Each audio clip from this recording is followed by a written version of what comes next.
So, ito na nga guys. Yan. So, ito na yung aming pangalawang video, aming part 2 na video. At iisa-isahin natin guys yung aming mga Vietnam kite na pinadeliver o pinadala dito sa atin na pinatahin natin sa Vietnam kite. Sa Vietnam. Yan. So, ito muna guys. Uunahin, etong happy face namin. So, meron na may-ari niyan guys, yung happy face. Yan ay, ang may-ari niyan ay taga-Taguig guys. Nakalimutan ko yung pangalan niya pero nabayaran na siya guys. Buntot yan. So, ito yung ating blue. Blue combination ng yellow tsaka may konting red at black. Yan guys. Ito yan guys. Happy face. Doon sa dulo din. Sa kabila. Yan. So yan guys ang aming 2.5 meters. So ito guys ay gawa sa ripstop. Ripstop yan guys.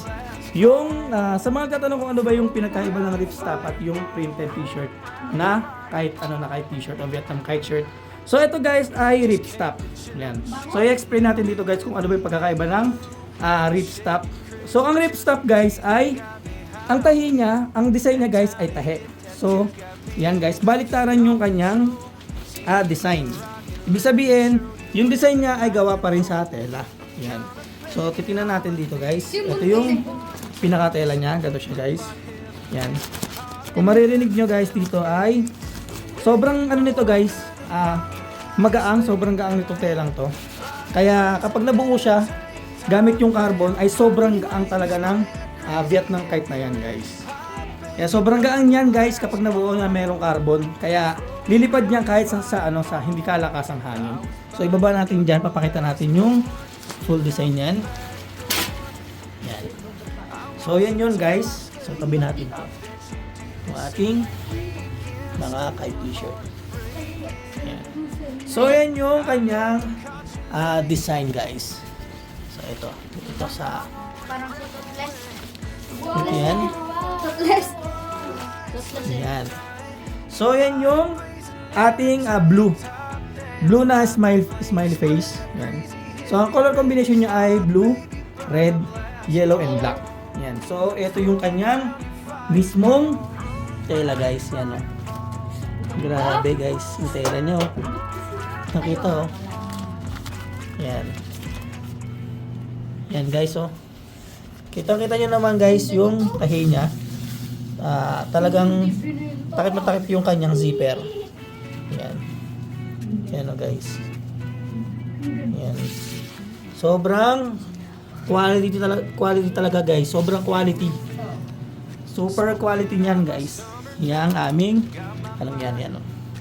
Ito yung ripstop guys. Baliktaran yung kanyang design. Kasi mismong tahe o mismong tela yung kanyang design. Yan. So ito yung kanyang tahe guys.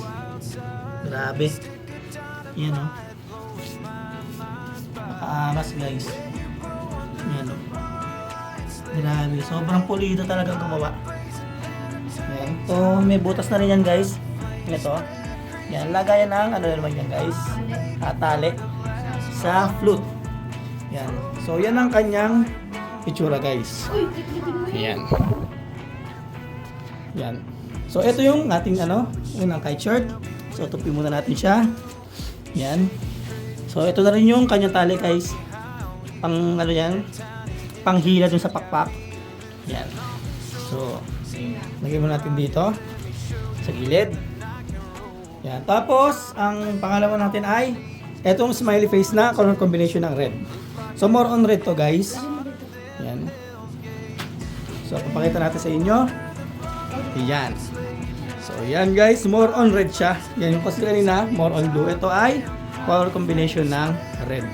Yan. So wala pang may-ari nito guys. Pero to is sold na. So ito guys, wala pang may-ari. Kaya kung so ito guys ay yung aming 2.5 meters na smiley face na color combination ng blue, red, yellow, tsaka black. Yan. So ito yan, ibaba nyo dito. Tapos yung buntot, pakita natin buntot. Ayan. So yan guys, kita ulit sa aming next video part 3 para sa aming pag-unbox ng Vietnam kite. So peace guys.